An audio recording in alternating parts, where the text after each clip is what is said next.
Hi. Hi. P. Samantha. What's P doing? Well, you know I'm doing something because I'm always doing something. Hang out with Samantha. She's so pretty. Thank Samantha, you. Yes. where are we? In the Chick-fil-A drive-thru line. Yes, because Samantha's hungry. I might have a french fry because I like french fries.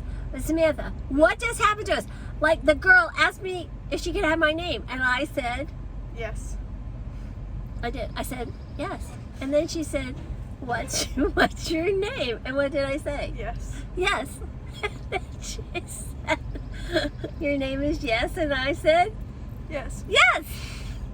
And then Samantha said that she did not. What did you say, Samantha? I said, I hope that when I'm working, I never encounter someone like you.